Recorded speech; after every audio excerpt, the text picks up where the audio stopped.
Good day, Internet. This is DTNS Live for Wednesday, February 19th, 2025. From Studio Animal House, I'm Sarah Lane.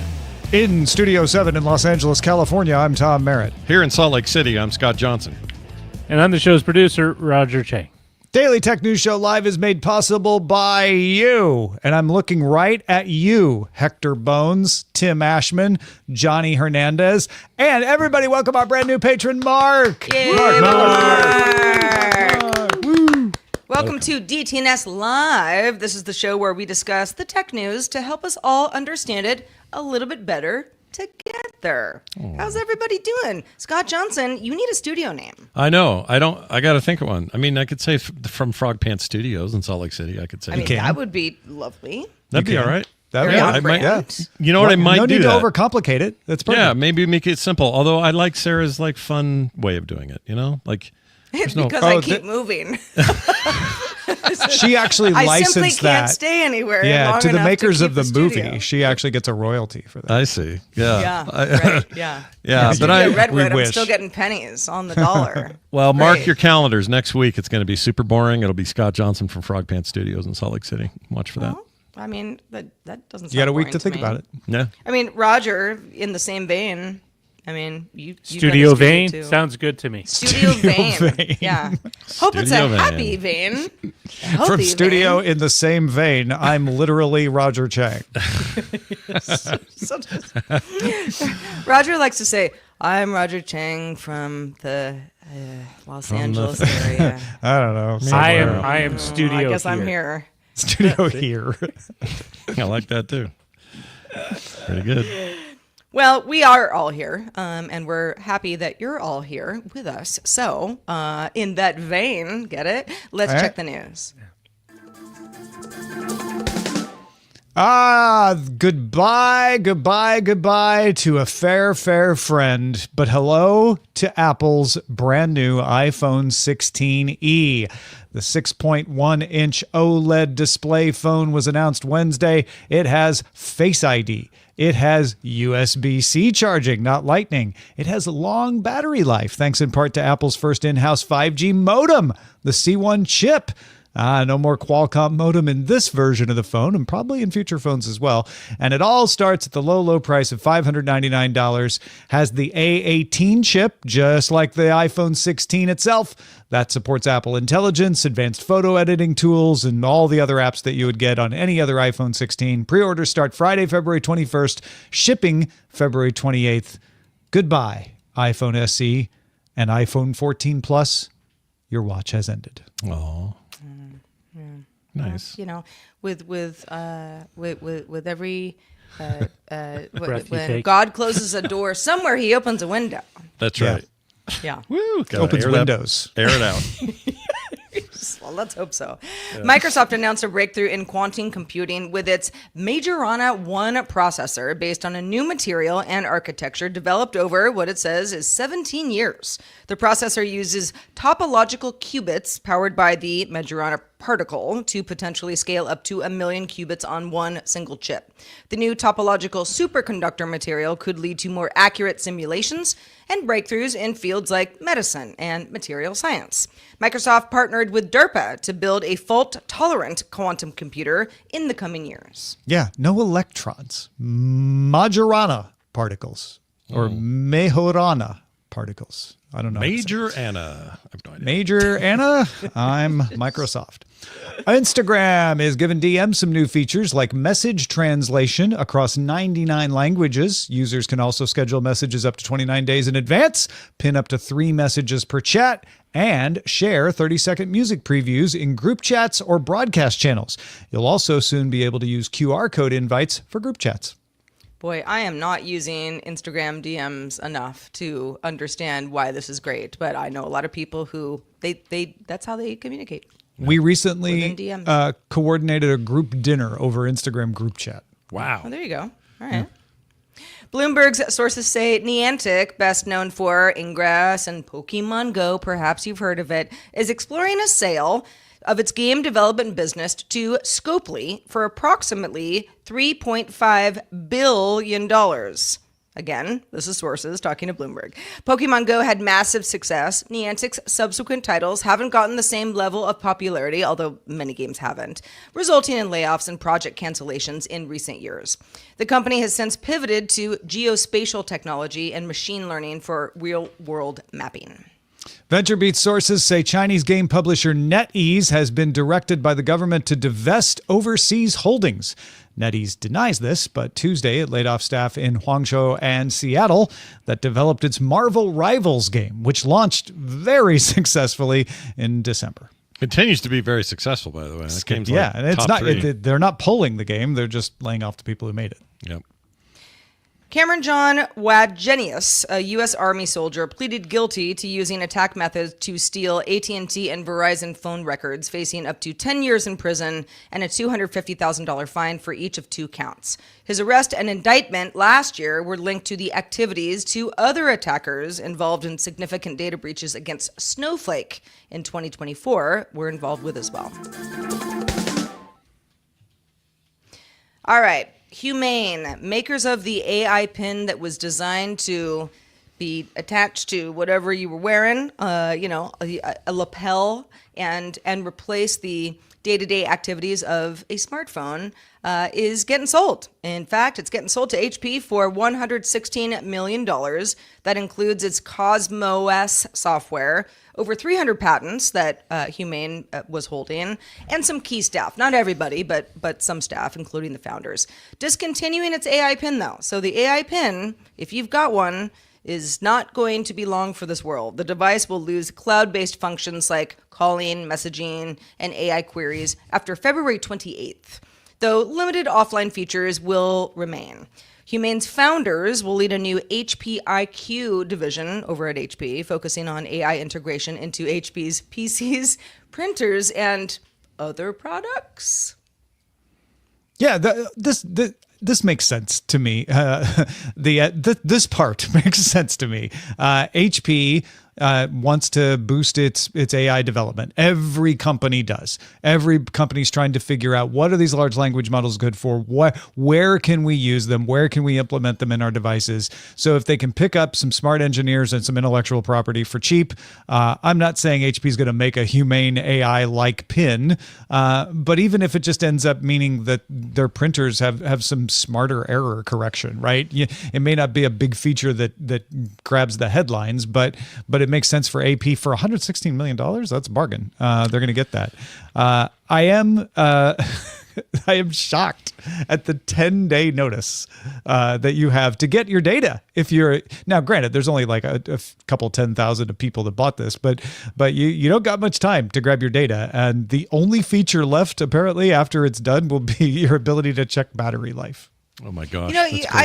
There was so much shade online about Humane failing at something that nobody wanted, trying to reinvent how we use everyday devices, and I gotta say, startups fail sometimes. Yeah, sure, the company raised a lot of money, had seen the writing on the wall like almost a year ago. It was last summer, I believe, that the New York Times reported that it was looking for a $1 billion buyout, basically to pay back all its investors, and just kind of like get out of the space because not a lot of people were interested. Not a lot of people have bought it. And so, sure, some people lost some money here, and you could call it a fire sale, but it's not nothing. I mean, it means that the people who did a lot of good hard work, and I'm sure there are many of them at Humane, some of them get a landing pad over at HP and can maybe try to, do some stuff, and some other people get a little bit of money back rather than it just being a total loss. Yeah. No, I'm with you. I'm actually kind of excited for what HP might do with it, because the one thing, I'm sure they've been working on stuff behind the scenes, but in all the AI talk you hear all the time, you never hear about HP. Their name never gets tossed around. So maybe they've got a good practical base to work with, and they've, like Tom mentioned, they've moved employees over. They've got a good core there. They think the OS is good. So why not integrate some of that into their products, improve the way their printers work, their server systems work, whatever it is HP wants to innovate, work on. have some new devices. That'd be great. That they wouldn't have been able to make otherwise. I mean, if they can have a system where I just went on a page. I just say print this part of it and make it just fill the page, and I don't have to do any of the fix the margins, expand or do like I had to do this with my. I'm laughing because I was like, or you could just have it print your paper for you. You don't have to write it. Yeah. Well, yeah. I mean, there's so many ways for them to go about it. What I find interesting is that the initials just work out, right? Humane Pin, and it just becomes HP. And then you just they took the AI out of it though, which hopefully that's what they're paying for. Hopefully they won't actually take the AI out. Would you say it's a humane way for this to end, Roger? Oh, I love this. I think it's a great way, really. I mean, you get $1 billion buyout. Come on, 116 million. They wanted $1 billion. They did. Yeah. They got drastically less than that, but they didn't get nothing. Listen, they can all get Happy Meals, and they can get an extra 20. But okay, so nuggets. This is again, it's easy to just be like, ha ha, it didn't work. But I wonder what is that everyday device that would replace your phone in some instances. I mean, and you need can't people to replace try a smartphone this. all the time. Well, you need a Humane, you need a Rabbit, you need people to try and fail in order to get the one that finally works, because no one knows what that one is ahead of time. That's why you experiment. That's why you try things. So I'm with you, Sarah. We shouldn't take too much schadenfreude out of this. I think there's a little bit of that reaction because, they did a TED Talk, and TED Talks always make things sound way more important and crazy than they are. But even with that, I thought it was an interesting approach. And I know a lot of people laughed at it from the beginning, and they get the right to go, ha ha, I told you it wouldn't work. But, stopped clock is right twice a day. I mean, I would say, I think when Humane first came out, and I do remember, Tom, you were sort of like, after that TED Talk, I don't really know what this is. Who's this for? I don't know. Not that you were, hoping it would fail, but you had some skepticism. And I was sort of like, this is not a thing that I need because I'm already wearing the watch, right? I mean, if I really have to replace my phone, then I would just get cell service turned back on my watch.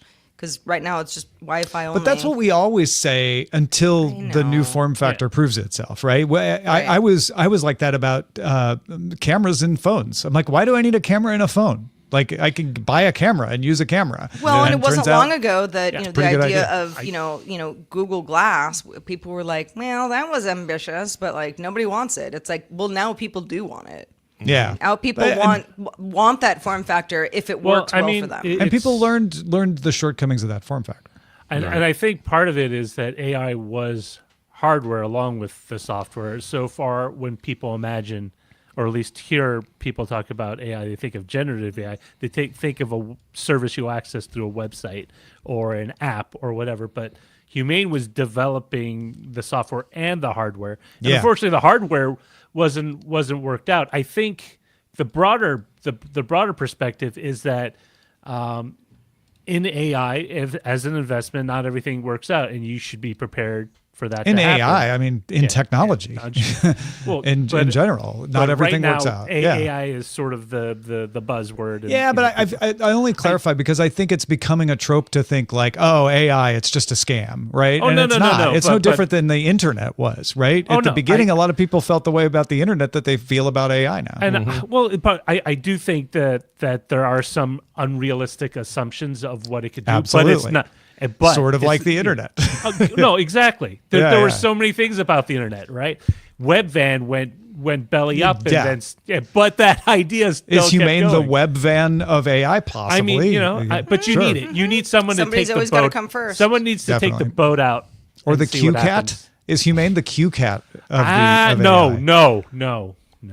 You're like, Humane is not that bad. I don't even remember that. No, it's not that bad. The QCat was a USB device that would scan not even QR codes, but like a proprietary code that newspapers and magazines were supposed to print. And then you could link to things on the web. And it was, in fact, shaped like a cat. Remember it had. I don't remember this. I don't know where. No. It had what's his name? His name is the part was also shared with that guy who did, he does that song. I can't remember. You're never gonna remember. You got to give me some the cues. guy that does the song, Tom. No, he's that South African Chris Martin. guy. No, that has like the band that doesn't travel together. African that guy? you show. Matthew Gorillas. Dave Matthews. Dave Matthews. That's the guy who invented the Dave Q Cat. Dave Matthews. There he is. Yeah. Gosh, Well, I'm no, learning a different lot. Dave Matthews. Oh, okay. I see. But that's the guy. I'm trying to remember. And he just kept on touring?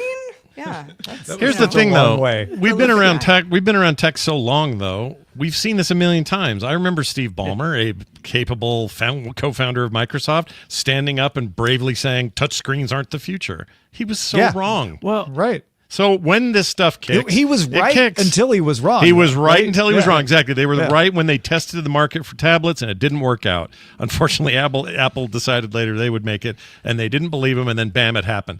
And it happens to everybody. And I'm just saying, like, if you look at a product now and go, I don't know if the creative nomad has legs, just wait a couple of years and something will happen. Like it always yeah. does. Doesn't need legs. I also think you should we be aware that there's always an intermediate stage for any technology, right? Yeah. No, it's PDAs important. didn't last long because they eventually all those functions got taken up by smartphones, and you didn't need it, and you had the connectivity, and so the Humane AI Pin could have just been that one stepping stone to Well, and even before that, even before the PDA, the IBM Simon was a smartphone, but it was just too early. You know, there's also a timing aspect to stuff. Mm-hmm. Like there might be something just like the Humane come 5 years from now when AI algorithms are in a different place and it actually works better. Well, when we have starships, transporters, and a guy named Scotty, I can touch it and say, "Beam me up." A guy There you named go. Scotty. Well, at CES this year, and you were there in physical form, Tom, we saw a lot of video door locks. Beam me up, get it? Come on. Yes, Work yes. with I me took here, my people. physical form. to go see.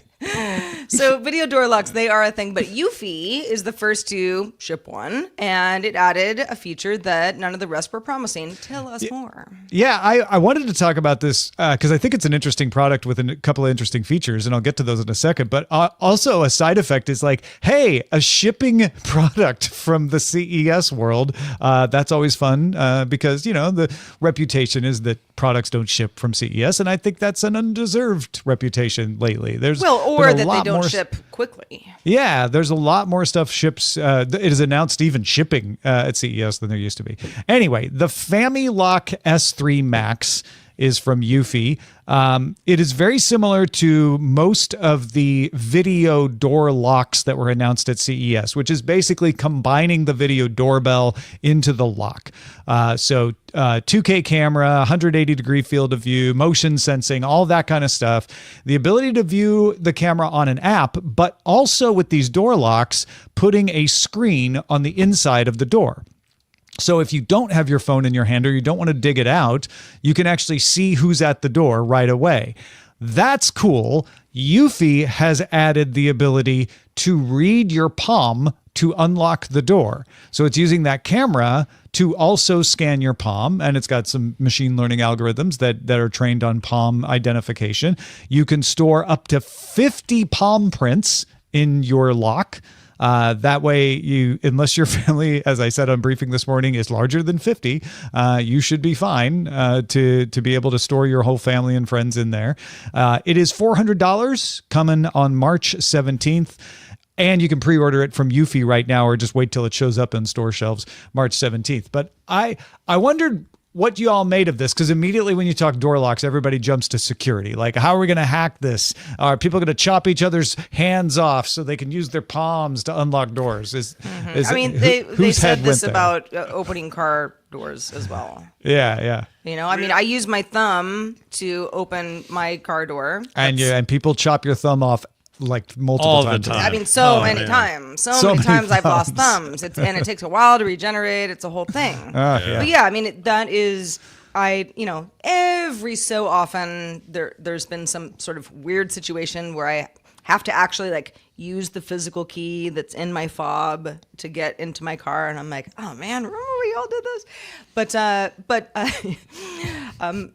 I would not give my house key to more than like 5 trusted people. So I feel like 50 is pretty generous. Again, you don't your have to families use may all vary. 50. Families Right. may vary. But, It's just to make sure you don't run out. Right, but otherwise, I I don't know. I mean, I know this stuff can fail. You don't want it to fail. You want to have a backup. If you have a backup, then I don't know what you're losing by having something cool like this. I mean, non-smart locks fail too. All the time. Yeah. Especially if you kick it. I've lost a pair of keys and had to have a locksmith come to my house more than once. Let's just put it that way. Not How fun. many times have you lost your palm? Never, actually. Yet. Have them both. I'm also, I do the palm scan at Whole Foods. Because because I'm an Amazon, I'm into it. That was also something that was offered at my former fitness gym, because I think it was in the same shopping center probably as Whole using Foods. Amazon's and so they were like, "Hey, technology. you guys want to use this too?" Very convenient. Not everybody wants to use that, and I get that. But for not only just if it's secure, it's secure. Great. Let's just say it's secure, but just imagine that day where your hands are full of groceries and you're just trying to get in the house, and we've all been there where it's like now you're digging for your keys and something bad happened. Like, it just feels like the future to me. Yeah, it does. James B wonders if you can register your foot if your hands are full. Your hands are full. Oh, I love that. Or if you don't have hands. How would you palm it if your hands are full?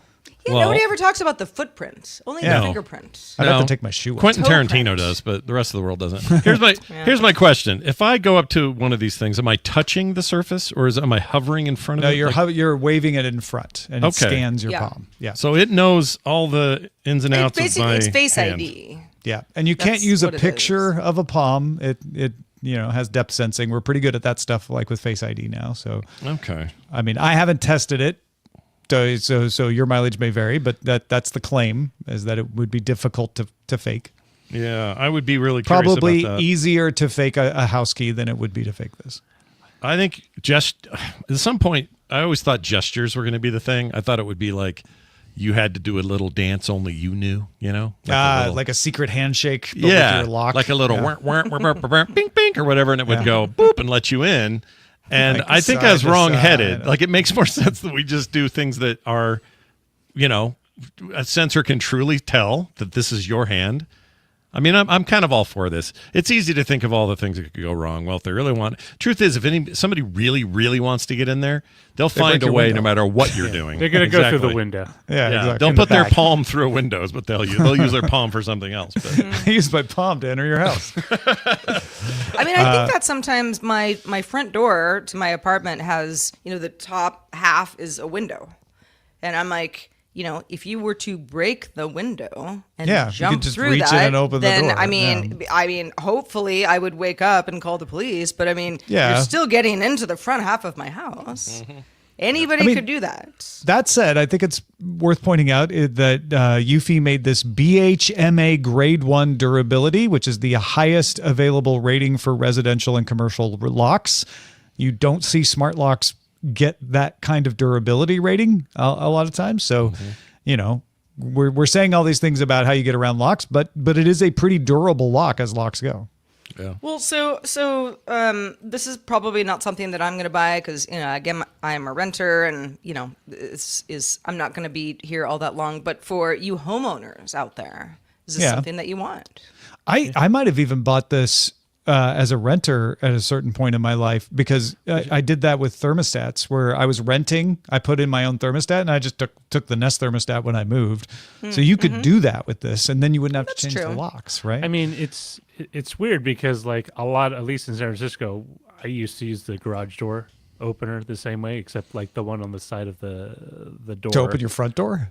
No, to open the garage door, which is actually more accessible to the house because it leads to the basement. Yeah. Sure. But I mean, if this just seems like a natural follow-on to a lot of the automation we had. My only question is for people who maybe have difficulty with their hands or something, if there was a way to kind of use another part of your, like what you were suggesting. Like if it was like an eye scan or something. Well, again, there is at a point you're like asking for something that regular locks don't have either, right? And I'm not saying it's wrong to ask, but it's not, I wouldn't think this product is defective if it can't do that. Oh, no, I don't think it's defective. I'm thinking in terms of how expansive it could be.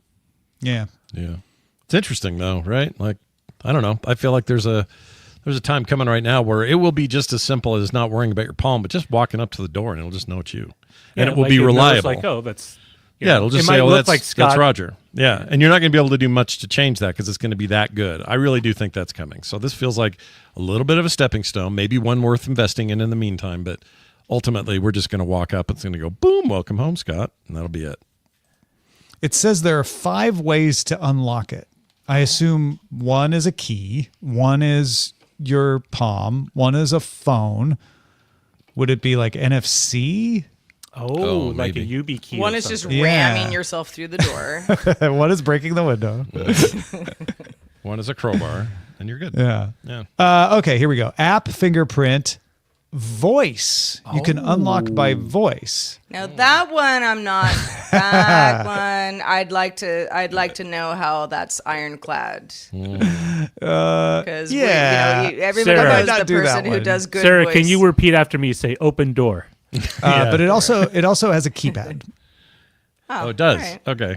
So you can that's what I do now. So cool. These are good. It's good to have not only redundancy in your protection, but also redundancy in your access. So if something's not working, you're not screwed. You can get in 3 or 4 other ways. I like that. It's like a window. Yeah. 3 or 4 ways to get in. Good luck, Palm people. Yeah, not made by Palm. No, let's keep that clear. That's gone. Yeah, just using hand palm. Yeah, that's right.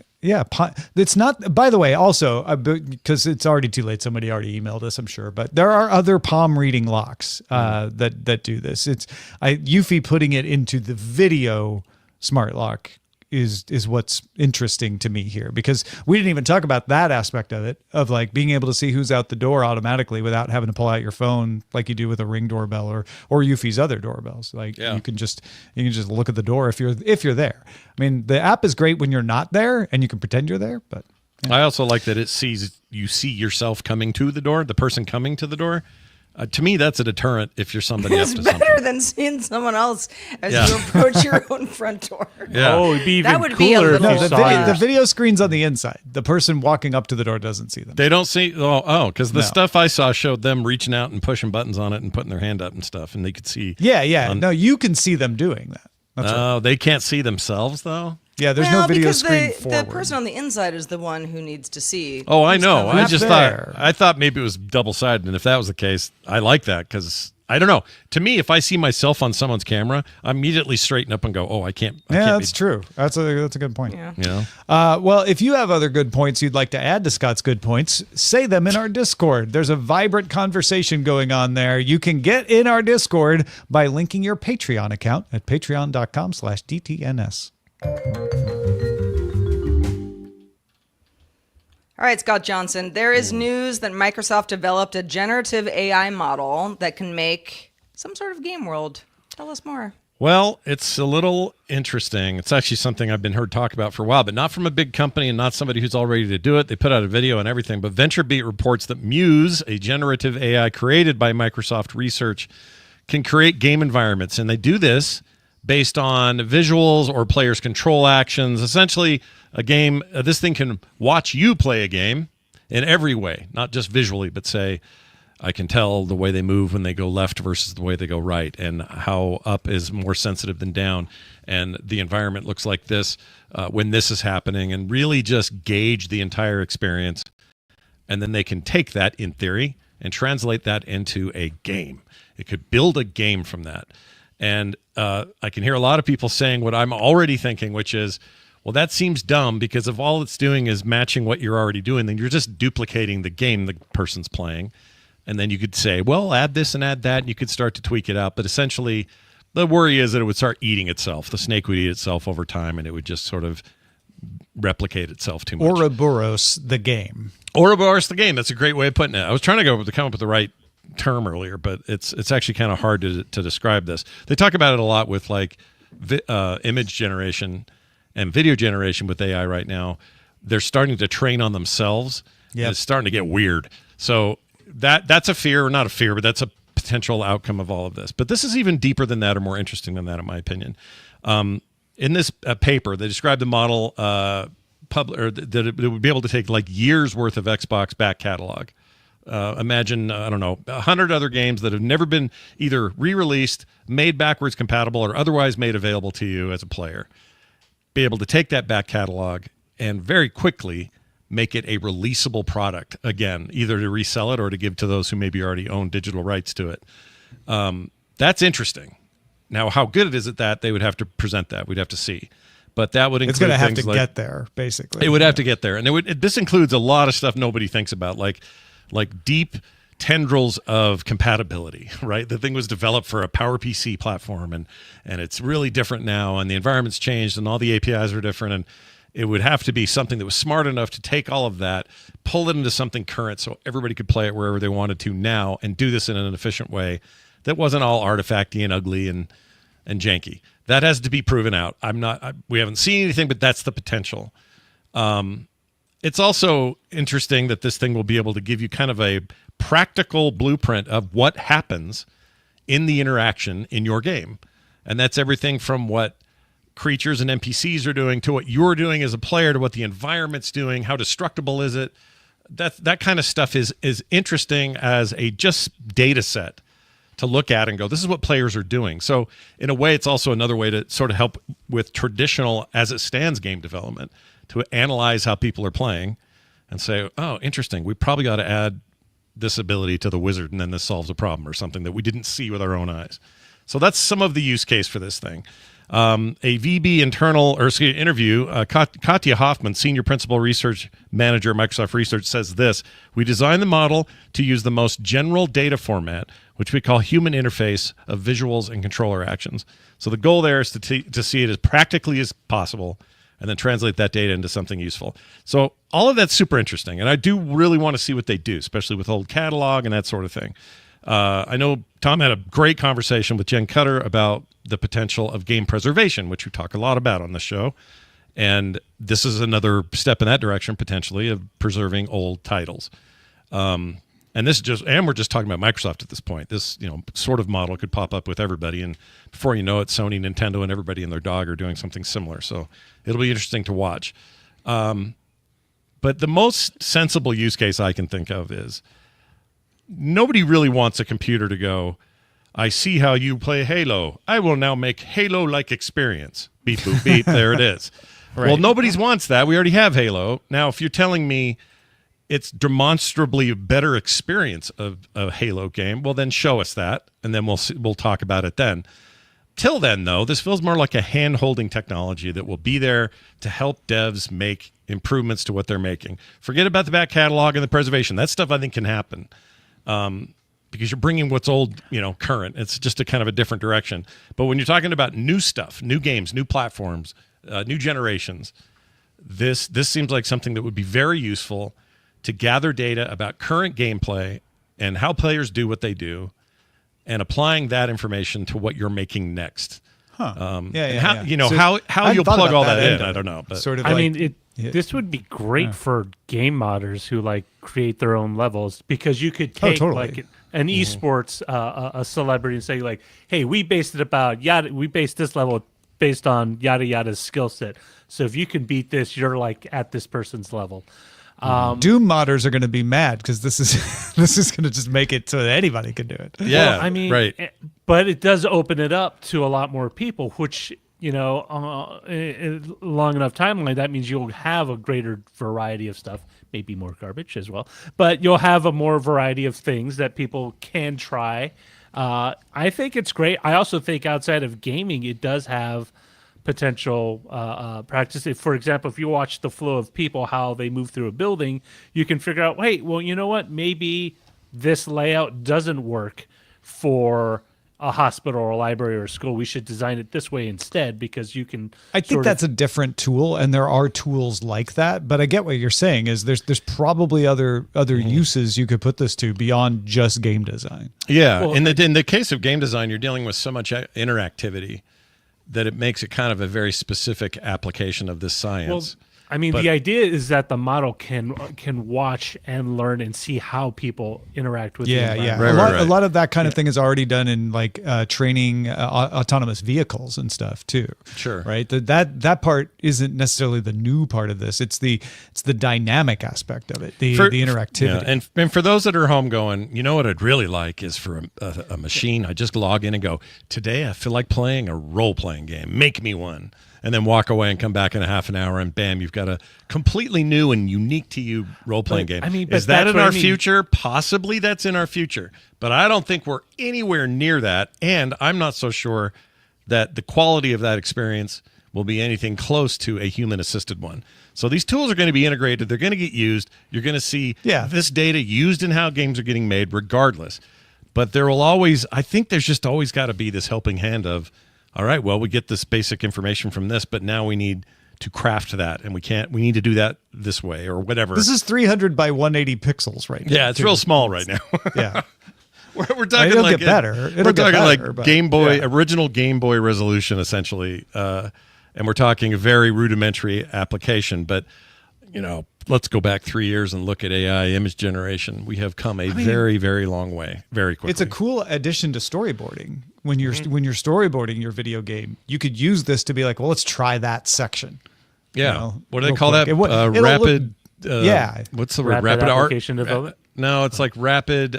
Not artifacting. Rapid prototyping. Rapid prototyping is a big thing in games, and usually it's really ugly and hard to look at, and you have to think very abstractly to get to the. This is less ugly and easier to look at. This and less square abstract. Represents the player. Yeah. I think those are. I mean, that's really powerful, game changer stuff. No pun intended. We'll just have to wait and see how good it is, and I hope they show off more and soon. Well, in the quick hits, just a few minutes ago, we highlighted the new iPhone 16e, taking the place of the iPhone SE, also iPhone 14 and Plus going away. But even though there are, shiny new things,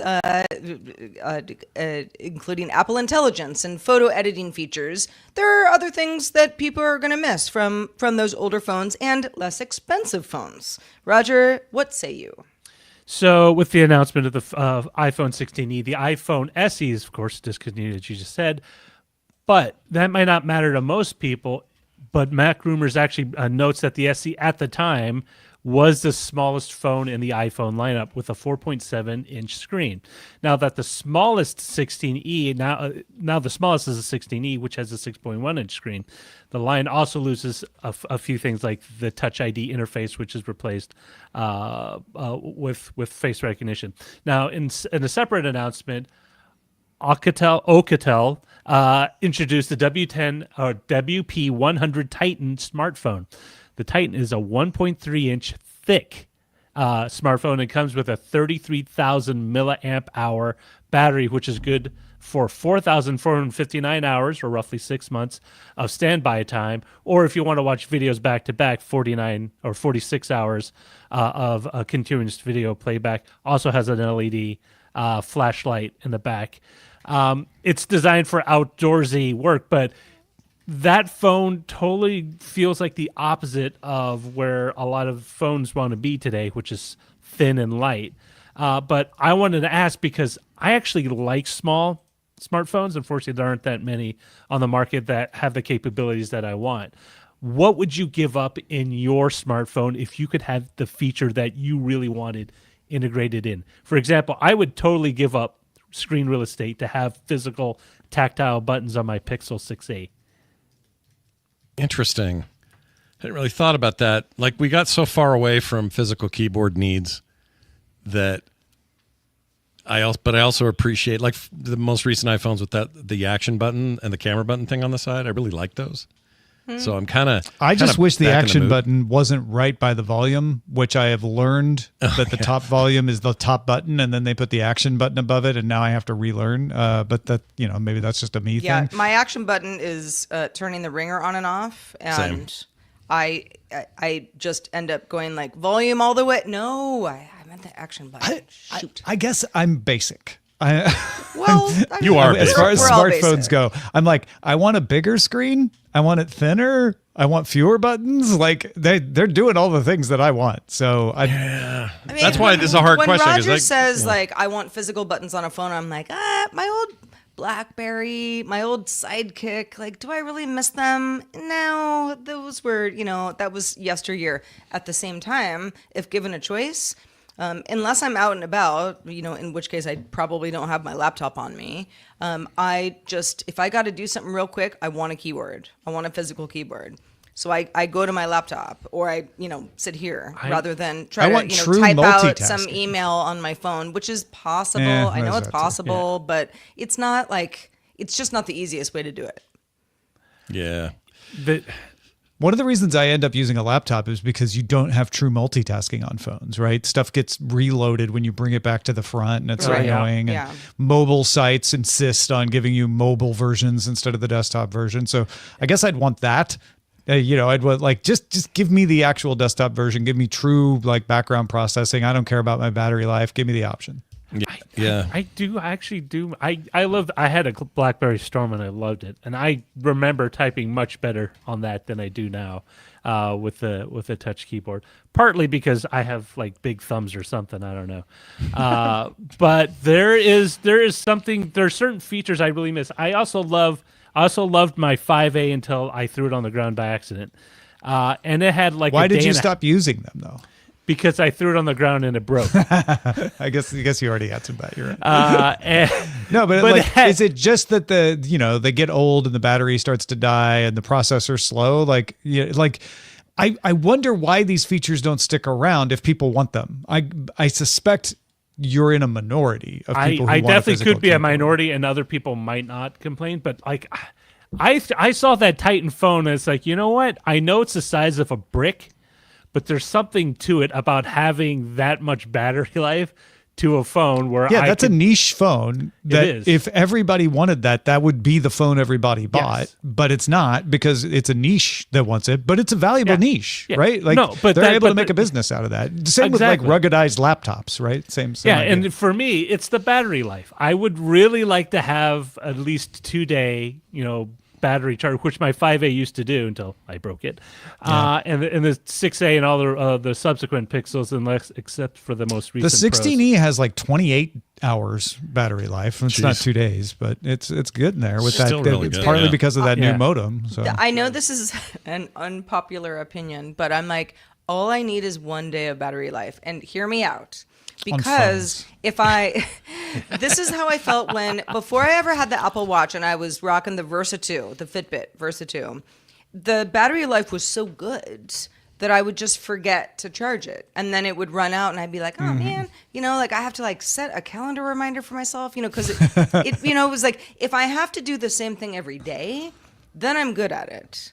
It's kind of we as podcast producers, we know that if you do a podcast every day or consistently once a week, but you're on a very rigid schedule, people go okay, we can trust you. We know when the new thing's coming. And as soon as you deviate from that, people go I don't know, where is your podcast even? I feel the same way about charging a phone. It's I charge my phone once a day. If I don't, then I'm screwed and that's my fault. But if I have 2 to 3 days, then I'm really going to get off kilter. I mean, I loved my BlackBerry Storm for that. It was 2.5 days. I got a charge out of a single But don't you charge. just charge it overnight, every night? I do, but there's something about always looking at the peace of mind. Yeah. Listen, I live in a world where natural disasters could happen in a moment's notice. Unlike the rest of us. I've never. I mean, what does that even mean, Roger? Yeah. Please explain. I mean, what are you talking? You talking about what? A hurricane in Los Angeles? Crazy stuff like that. I mean, 33,000 milliamp hours. I mean, you can even charge another phone with that phone. I mean, I would love a phone to be charged for a week. That would be great. Are you going to buy that phone, Roger? Why not? Part of it is about security updates. They'll move up to. I think they're going to be on Android 4. They're on Android 14, and they'll move up to 15. I need to look more into how often they do push out security updates. Yeah, Android 14 is still in support by Google too, so that's not too far. Also, but I get it's what the you're size saying, of a right? brick, so it's not going to fit in my pocket. So that's where I was going. Is like some of this. Sometimes you look at something, you're like, man, that's cool, and then in practice, you're like, man, that's impractical. I would also take the same battery, but with a smaller phone, so I could squeeze more life out of it, even if I had to deal with like a 4-inch screen. Because to me, that's you can just add a case with a battery in it to pretty much any phone these days. And then it's another brick in my pants. Well, yeah. So my favorite. Another brick in the pants. Yet another. Yeah, Pink all Floyd. in all, another. it's just another brick in my pants. Yeah, I understand where you're coming from, Roger. They are getting thinner, longer lasting, and do more. And I feel like that's kind of what I want. I'm with Tom. I'm Scott Basic. Hi, everybody. Scott Basic here. Welcome. Come on over to Basic Town. Yeah, I feel like it's like Amazon Basics, except it's just phones. Except phones. Yeah, there you go. Yeah, Maybe they've done that with the Fire phone. I'll become Sarah Basic. I'm with you guys. All right. Roger, come on over. Join the I Basic do crowd. like 5 to 10 things with my smartphone. I like a nice phone. I have a nice phone. But, it's like, even camera upgrades. I'm like, but it was already really good. This is why I like my foldable too, is I watch a lot of video on my phone. And so being able to make the screen bigger without the phone always being big is pretty compelling. I didn't know you did that. You watch, it's just a lot of, when you say video, like whole movies and TV shows, or are you talking like when I travel, a lot of times I'll like watch YouTube or Netflix on the phone, like sitting in an airplane seat.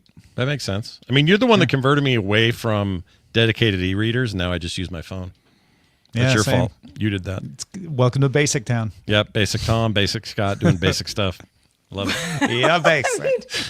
You e-reader people, not basic at all. No. I wish I could find my Kindle. You are I don't know going what the they did extra with mile. it. I loved it. You are going the extra mile. I look up to them. Well, everybody's different. Our eyes are different. Our needs are different. And that makes, the world go round.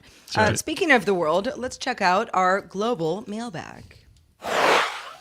Tanner wrote in to mention in lieu of our Waymo, or following, not in lieu of, following our Waymo discussion. We have Waymo here in Tempe/Mesa, Arizona. We are in the area one time and used it just to try it. I think the ride was around $20 round trip. If there were a subscription and I actually lived in the area, I would 100% use it. Funny story though. We were walking out of an H Mart to our pickup spot. The Waymo pulled up and parked right behind someone trying to get out of a parking spot. That guy had to wait until we finished loading our groceries and get in before it would move. I found that these cars wouldn't go up to the storefront, but rather choose to park behind cars in a parking lot. Okay, so first of all, sorry to that man. But Yeah. I love that idea of someone being like, I'm trying to reverse, and you're like, it's a Waymo. The Waymo's like, yeah, I'm not socially awkward. driving. I don't take these I was not trained for social cues. Yeah. Yeah, I'm just going to sit here until my people put their groceries in the car. Yeah, and then Hope you got safely something nice at remove H Mart. myself. Yeah. amazing. What if you backed up really fast? Would it like move to get out of your way? I mean, I don't Maybe think that it just can wasn't. move like, perpendicular. But it wouldn't move while you're loading either, right? Because that would be dangerous. Huh. It's like a trolley problem. Well, and but if with you lower stakes. backed up really fast and someone was in front of the Waymo, if the Waymo had a really good reason to be like, I actually can't move at all right now, and I can't, flip a Yui, then yeah. I also want to know what that's- Tanner got at H Mart. Please follow up by email. That's what I was wondering too. I haven't been to H Mart. Now I want in something from in H like Mart. 2 weeks. We went to H Mart this weekend, actually. Just the Love best it there. store. Love it. Yeah, So across good. the board, we love it. Love Yep. H Mart. Yep. We also got a note from Non Junior. This was on Patreon. This is on our conversation from yesterday about streaming music features, what we want, what we care about, what we don't care about. Non Junior says, I'm not a big fan of subscription music. I've been burned too many times by something I want to listen to being unavailable while as a bleeping contest. Sorry. you understand what he's saying. Contract negotiations, whatever was going on. If I feel like I want to listen to some Flogging Molly, I want to listen to some Flogging Molly, not to see that it's temporarily unavailable. I was enjoying the music locker aspects of Google Music, but it became a lot less useful when it moved to YouTube Music. Then I was mostly enjoying the music locker experience with Amazon Music, especially being able to purchase a CD, have the MP3s automatically added to my library. That became a mess too. Now I'm using Media Monkey to sync my collection from my PC to my phone and tablet with a backup on OneDrive and the home NAS. Not being able to stream is annoying, but on the other hand, the spotty connection in the shop is less of an issue. Yeah, if you're in that situation and you have the patience to roll your own, so, that is often the way to go. That is a good setup that he's got going on there. I actually have found pretty good success with loading things up into Apple Music. I can't remember what it used to be called back when they first allowed you to upload your own music. Was it iTunes Match? iTunes Match? Match. I think you're right. I think it was iTunes Match. I think that sounds well, right. iTunes Match would let you know if it had something that you already had. Right. Yeah. I think that was also weirdly the name of just uploading anything too, but I could be wrong about that. I don't remember. It's been a while.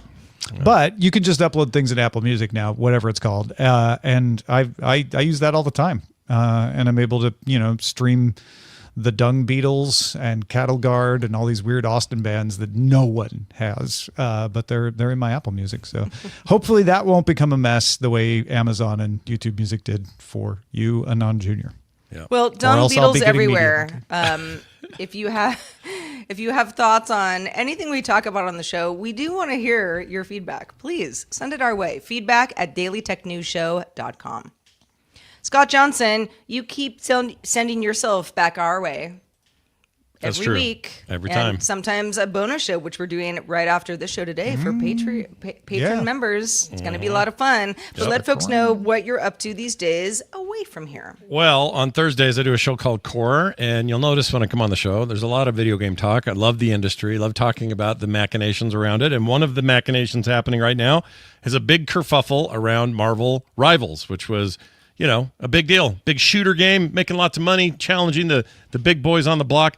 And then they laid everybody off. Or did they? Turns out it's a more complicated question. If you want to learn more about that and also more on this AI Microsoft stuff, check us out on Thursdays. That's frogpants.com/core, or you can get Core wherever you get your shows. We have been taking your titles. I'm sorry, we'll put them back. Unless we use it, in which case it goes on the show. You can submit your titles and vote on them at dtns.showbot.tv if you're watching or listening live. If you're in the Discord or the Twitch chat, you can actually submit titles through there. Just ask folks in the chat. Otherwise, just head to dtns.showbot.tv. Our top vote getter at the moment is from Zoe Brings Bacon, another brick in my pants. I mean, who can blame her? That's a good one. Yeah. No, it's a good one. It's a good one. I mean, Roger said it. It's true that there From was the mouths of babes. Yep. Roger the babe. That's a well, I compliment. am one of the younger cast members babe. of this group. Yeah. G. James excuse B. you, Yeah, Roger. that's true. One of, not the, Yeah, just one of. me and Scott are old. That's what he said. Yeah. G. James B. Suggested lock palmistry. Ooh, I that's like fun. that. Yeah. Palmistry. GPEG84 went with a humane farewell. Killbot with a humane shutdown. I liked Zoe Briggs Bacon's be right until you're wrong. Yeah, it's good. Saray TW with not that Dave Matthews. Yeah, different guy. Different guy. Dave. Yeah. Also Saray with like squeezing life out of a phone. Oh, man. Dark. Wave to unlock from GPEG84. That's another good one. Sarah, what did we go with? We went with, another brick in my pants. Sweet. Zoe Brings Bacon. It's not every day that DTNS Live has a show title as fun as this. No. So that is why we need all of you to keep submitting and voting, because it is a really fun part of the show. Thank you, Zoe Brings Bacon, as always. Also, big thanks to everybody watching us live on LinkedIn. Everyone wave to the folk on LinkedIn. Yay. LinkedIn? Hey. LinkedIn's a very different site. Well, you for could sure. wink Wink at to the them. folks on LinkedIn. Yeah. Also, say hi to all the folks watching us on YouTube, including Hey. Laminar Rainbow, who gave us a $3.99 super sticker. Thank you, Laminar Rainbow. Well, that's nice. Very nice. That was super nice. And then also big thanks to everybody watching on Twitch. Yay. Especially J.S. McBrayer, who just followed us 14 minutes ago and subscribed with Prime at the same time. Welcome, nice? J.S. McBrayer. PC Milesy cheered us with 50 bits. Killbot404 subscribed with Prime for the 17th month. Zoe cheered us with bits. RLD816 followed us as well. Thanks, everybody, for supporting us in all the many ways you can. Indeed. If you want to know what Rob Dunwood really thinks about TikTok, I do. and he's got some thoughts. You want to check out the latest episode of The Tech John, where hosts Rob, along with Stephanie Humphrey and Terrence Gaines, dive into the top tech stories of the week delivered from points of view that you don't always hear in mainstream media. They are a great crew. I hope y'all check out the show. It's a lot of fun. New episodes land Tuesday afternoons, and you can find it wherever you get your podcasts, or visit The Tech John. That's techjawn.com. You can also watch us live Monday through Friday at 4 p.m. Eastern. That is 2100 UTC, and you can find out more at dailytechnewsshow.com/live. Love having you. We're doing it tomorrow. Hope to see you then. The DTNS family of podcasts, helping each other understand. Diamond Club hopes you have enjoyed this program.